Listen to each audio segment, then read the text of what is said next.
লতা মংগেশকাৰ বিহীন ভাৰতৰ সংগীত জগত ভাৰতৰ সংগীত জগতৰ বাবে সকলো অৱদানে আগবঢ়াই থৈ গ'ল লতা মংগেশকাৰে। এগৰাকী মহান শিল্পী আজি আমাৰ মাজৰ পৰা আঁতৰি গ'ল। তেওঁৰ অন্তিম যাত্ৰাৰ প্ৰতিটো দৃশ্য আমি আপোনালোকক দেখুৱাই আছোঁ। স্বৰ্গৰথত তেওঁৰ নশ্বৰ দেহ লৈ যোৱা হৈছে। এখন পুষ্পসজ্জিত স্বৰ্গৰথ, পিছে পিছে হাজাৰ হাজাৰ মানুহ, আৰক্ষী নিৰাপত্তাৰক্ষীৰে আবেষ্টনীত থকা এখন স্বৰ্গৰথ বৰ্তমান আগবাঢ়ি আছে ছত্ৰপতি শিৱাজী পাৰ্ক অভিমুখে। এই আপোনালোকে মুম্বাইৰ পৰা পোনপটীয়া সম্প্ৰচাৰ দেখিছে। ৰাস্তাৰ দুয়োকাষে মানুহৰ সংখ্যা বাঢ়ি গৈ আছে। হয়তো হাজাৰৰ পৰা লাখৰ ঘৰ অতিক্ৰম কৰিবগৈ পাৰে। ইমান সংখ্যক মানুহ, সম্পূৰ্ণ পথছোৱাত কেৱল মানুহ আৰু স্বৰ্গৰথৰ পিছত অসংখ্য গাড়ী আৰু মানুহৰ ভিৰ হৈছে। সকলোৱে লতাজীক অন্তিম শ্ৰদ্ধাঞ্জলি জনাবলৈ এই অন্তিম যাত্ৰাৰ কাৰ্যসূচীত অংশগ্ৰহণ কৰিছে। এয়া লতাজীৰ অন্তিম যাত্ৰাৰ পোনপটীয়া সম্প্ৰচাৰ। এফালে আপোনালোকে দেখিছে অন্তিম যাত্ৰাৰ স্বৰ্গৰথ আগবাঢ়ি যোৱাৰ দৃশ্য, আনফালে ছত্ৰপতি শিৱাজী পাৰ্কৰ পৰাও বিশেষ সম্প্ৰচাৰ। দুয়ো স্থানতে বহু সংখ্যক লোকৰ সমাগম হৈছে। আৰু আমি যি তথ্য লাভ কৰিছোঁ সেই অনুসৰি ভাৰতবৰ্ষৰ প্ৰধানমন্ত্ৰী নৰেন্দ্ৰ মোদী আহি উপস্থিত হ'ব ছত্ৰপতি শিৱাজী পাৰ্কত, আৰু তাতেই তেওঁ অন্তিম শ্ৰদ্ধাঞ্জলি জ্ঞাপন কৰিব লতাজীৰ বাবে। আৰু তাৰ পাছত পঞ্চভূতত বিলীন হ'ব লতাজীৰ নশ্বৰ দেহ। কোকিলকণ্ঠী লতা মংগেশকাৰ আৰু ভাৰতবৰ নাইটিংগেল হিচাপে খ্যাত লতা মংগেশকাৰ আছিল ভাৰতৰ সংগীতৰ কণ্ঠ। গিনিছ বুক অফ ৱৰ্ল্ড ৰেকৰ্ডছত নিজৰ নাম সন্নিৱিষ্ট কৰিবলৈ সক্ষম হৈছিল, কাৰণ বহু হাজাৰ গীত তেওঁ পৰিৱেশন কৰিছিল। তেওঁ ইতিহাস এটাৰ পাছত এটাকৈ ৰচনা কৰি গৈছিল আৰু নিজৰ ৰেকৰ্ডসমূহে তেওঁ ভংগ কৰিবলৈ সক্ষম হৈছিল।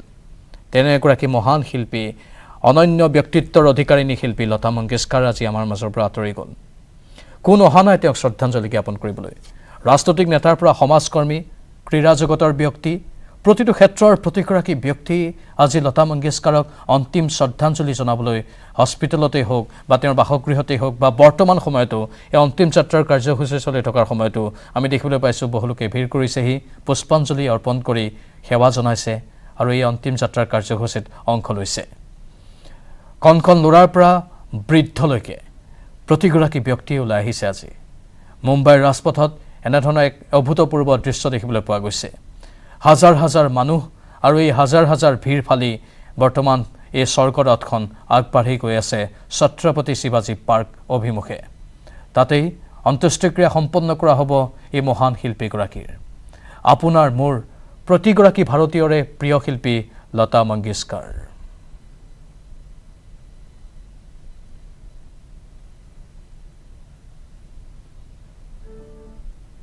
के इस अंतिम यात्रा का उसमें लोग शामिल हैं और पीछे आप देखेंगे तो एक जन सैलाब आपको नजर आएगा। हालांकि कोरोना की वजह से भीड़ को बहुत काबू नियंत्रित करने की कोशिश की गई है, लेकिन ये नियंत्रण उस इच्छा से, उस भावना से बहुत ऊपर है जो आज सब पर हावी है। सबकी आंखें नम है, सबकी आंखें गमगीन हैं। सब नहीं चाहते थे कि आज सुबह ये खबर सुनने को मिले। रविवार की सुबह ऐसी खबर आई जिस पर भरोसा यकीन कर पाना मुश्किल था, लेकिन स्वर कोकिला को इसी तरह से जाना था हम सबको अलविदा होते हुए। अमिताभ बच्चन ने कहा कि अब उनकी स्वर्ग में आवाज गुंजायमान होगी। आशीष, अभी उनकी यात्रा का ये जो अंतिम पड़ाव है, वहां तक पहुंचने में कितना वक्त लगेगा? जी, जिस तरह से ट्रक आगे बढ़ रहा है उसके मद्देनजर कहीं न कहीं अभी 45 मिनट और जो है वो वक्त लग सकता है, क्योंकि ट्रक की गति बहुत धीरे है। सबसे अहम बात यह कि पैडर रोड से लेके महालक्ष्मी से लेके हाजी अली से लेके अभी वर्ली तक के रास्ते में ट्रक की स्पीड बहुत कम रखी गई है, ताकि लोग जो है वो उनके दर्शन कर सके। और यही वजह है कि जो कहा जाए कि पीछे एक गाड़ियों की रफ्तार है वो मुंबई एक थम सी गई है। लोग धीरे धीरे इसमें काफिले में जो है वो जुड़ने लगे हैं और जहां तक नजर जाती है लोग जो है वो दिखाई पड़ते हैं। और साफ तौर पे कहा जाए कि ये अभी तक का सबसे बड़ा काफिला है जिसमें लोग शामिल हुए हैं। फिलहाल जो है लोग जो है वो एक एक करके जुड़ रहे हैं। अब ट्रक ने थोड़ी रफ्तार पकड़ी है। ये रफ्तार पकड़ने के साथ धीरे धीरे काफिला आगे की तरफ बढ़ रहा है और कोशिश ये की जा रही है कि ज्यादा से ज्यादा लोग ये कोशिश कर रहे हैं कि उनके जो है वो आखिरी दर्शन कर सके। अब वर्ली नाके तक जो है ये तो काफिला पहुंचा हुआ है, लेकिन इसके बाद सीधे शिवाजी पार्क तक के लिए गाड़ियां अपनी रफ्तार पकड़ लेंगी, क्योंकि दोनों ही तरफ अब एक लंबा ट्रैफिक जाम जो है वो होता चला जा रहा है। दूसरी तरफ सड़क का दूसरा हिस्सा जो है वो पूरी तरह से जाम हुआ है, क्योंकि रास्ते पर लोगों की भीड़ जो है वो उतर आई है। अब धीरे धीरे ट्रक ने रफ्तार पकड़ ली है और उम्मीद की जा सकती है कि अगले 15 से 20 मिनट का दौर होगा, जिसमें लता मंगेशकर जी का पार्थिव शरीर जो है वो शिवाजी पार्क पहुंचेगा। शिवाजी पार्क में उनके अंतिम दर्शन के लिए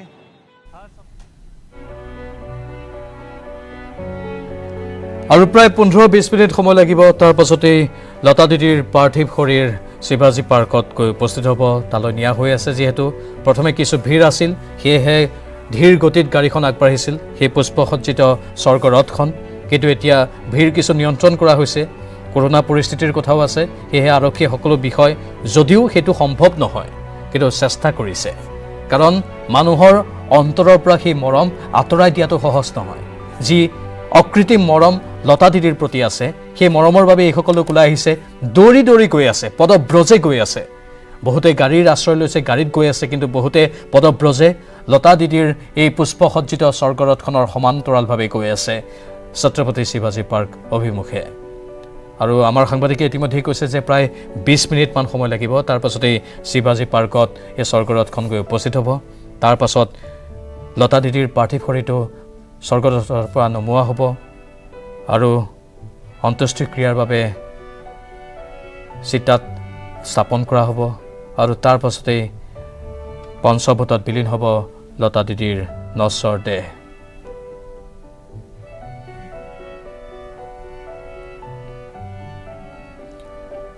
অসমৰ জনপ্ৰিয় কণ্ঠশিল্পী যুৱ প্ৰজন্মৰ হাৰ্টথ্ৰব জুবিন গাৰ্গে গভীৰ দুখ প্ৰকাশ কৰিছে লতা দিদিৰ মৃত্যুত। কি কয় জুবিন গাৰ্গে, শুনাই লৈছোঁ। আজি এটা বৰ দুখৰ দিন আমাৰ কাৰণে। আমি আমাৰ ইণ্ডিয়ান সংগীতৰ সাম্ৰাজ্ঞী লতাজিক হেৰুৱাইছোঁ আৰু তেখেতৰ আত্মচিৰ শান্তি লাভ কৰক তাকে কামনা কৰিছোঁ। তেখেতৰ গানসমূহ, তেখেতৰ স্মৃতিবিলাক আমি ইমান দিন দেখি আহিছোঁ সৰুৰ পৰা, সেইবিলাক সদায় অমৰ হৈ থাকিব আমাৰ বুকুৰ মাজত আৰু তেখেতৰ গানৰ মাজে আমি তেখেতক জীয়াই ৰাখিম। গানৰ মাজত জীয়াই ৰাখিম লতা মংগেশকাৰক, জুবিন গাৰ্গৰ এই মন্তব্য।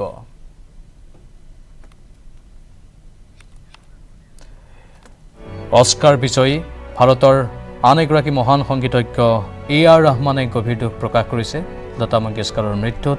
কি কয় A.R. ৰহমানে, এবাৰ শুনাব বিচাৰিছোঁ। It's a very, very sad day for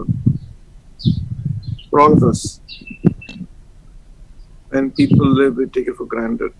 And somebody like Lataji is not just a singer, not just an icon. I think part of a soul, part of a consciousness of India, Indianness, Hindustani music, Urdu poetry, Hindi poetry, Bengali, and so many other languages she sang. And this void is going to remain forever for all of us.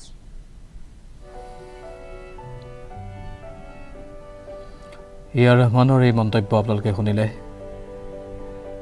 সকলো গভীৰ শোকত ম্ৰিয়মান, সকলোৰে চকুৰ পৰা চকুলনি কৰি আহিছে, ক'বলৈ যেন কাৰোৰে ভাষা নাই। কিন্তু অতীত স্মৃতিসমূহো ৰোমন্থন কৰিছে, যিসকলে লতা দিদিৰ সান্নিধ্য লাভ কৰিছিল। কেৱল তেওঁ গীতৰ মাজতেই মহান নাছিল, তেওঁৰ ব্যক্তিত্বও আছিল মহান। সহজ সৰল জীৱন যাপন তেওঁৰ মূল লক্ষ্য আছিল। মানুহৰ শিল্পী হ'ব বিচাৰিছিল তেওঁ, কেৱল মাত্ৰ চমক দিয়া শিল্পী নহয়। আৰু সেয়েহে হয়তো লতা মংগেশকাৰে বহুতকে পথ দেখুৱাই গ'ল। শিল্পী প্ৰকৃততে কেনেকুৱা হ'ব লাগে তাৰ এটা জ্বলন্ত উদাহৰণ লতা মংগেশকাৰ। এগৰাকী মহান শিল্পীক কিছু সময়ৰ পাছতেই তেওঁৰ নশ্বৰ দেহ চিতাত তুলি দিয়া হ'ব আৰু পঞ্চভূতত বিলীন হ'ব তেওঁৰ নশ্বৰ দেহ। এয়া শিৱাজী পাৰ্কৰ দৃশ্য পোনপটীয়া সম্প্ৰচাৰত আপোনালোকে প্ৰত্যক্ষ কৰিছে। দেশৰ প্ৰধানমন্ত্ৰীও তাত উপস্থিত হ'ব, অন্তিম শ্ৰদ্ধাঞ্জলি জ্ঞাপন কৰিব।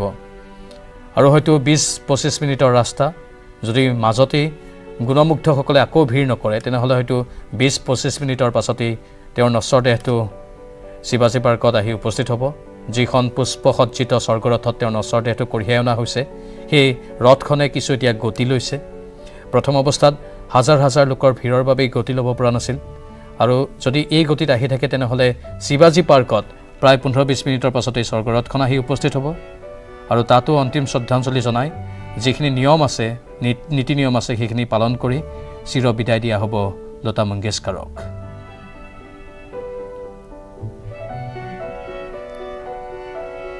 আপকি সেৱা নামৰ ছবিৰে তেওঁ গীতৰ যাত্ৰা আৰম্ভ কৰিছিল 1949 চনত মহল কথা ছবিৰ এটা গীত বহুল চৰ্চিত হৈছিল অসমীয়া ভাষাতো গীত পৰিৱেশন কৰিছিল লতাজীয়ে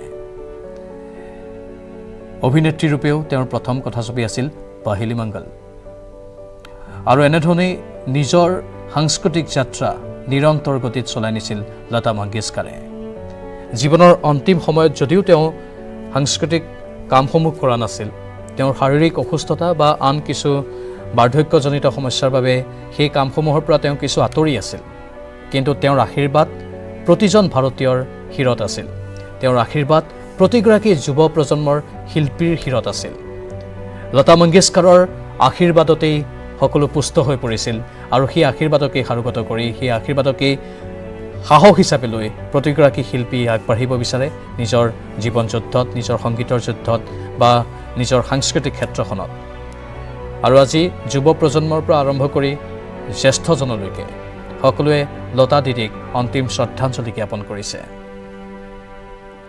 এগৰাকী মহান শিল্পীক হেৰুৱাই আজি সকলো শোকত ম্ৰিয়মান আৰু অকৃত্ৰিম মৰম যে আছিল লতা দিদিৰ প্ৰতি সেয়া আজি ভালদৰেই পৰিস্ফুট হৈ পৰিছে যেতিয়া তেওঁ চিকিৎসালয়ত মৃত্যু হোৱা বুলি আনুষ্ঠানিকভাৱে ঘোষণা কৰা হ'ল তেতিয়াই চিকিৎসালয়ত ধপলিয়াই গৈছিল হাজাৰ হাজাৰ অনুৰাগী অৱশ্যে আৰক্ষী নিৰাপত্তাৰক্ষীৰ ব্যস্তনিত আছিল সেয়েহে হয়তো কিছু নীতি নিয়মো সকলোৱে মানিবলগীয়া হৈছিল তাৰপাছত তেওঁৰ নশ্বৰ দেহটো দুপৰীয়া 12:30 বজাৰ লগে লগেই তেওঁৰ বাসগৃহলৈ নিয়া হ'ল তাতো হাজাৰ হাজাৰ গুণমুগ্ধই ভিৰ কৰিলে প্ৰায় প্ৰতিটো ক্ষেত্ৰৰ লোকে আহিল তেওঁক শ্ৰদ্ধাঞ্জলি জ্ঞাপন কৰিবলৈ আৰু যিসকল লোক আহিব পৰা নাই তেওঁলোকে নিজৰ ঘৰৰ পৰাই নিজৰ কাৰ্যালয়ৰ পৰাই শ্ৰদ্ধাঞ্জলি জ্ঞাপন কৰিলে কোকিল কণ্ঠী গায়িকাগৰাকীক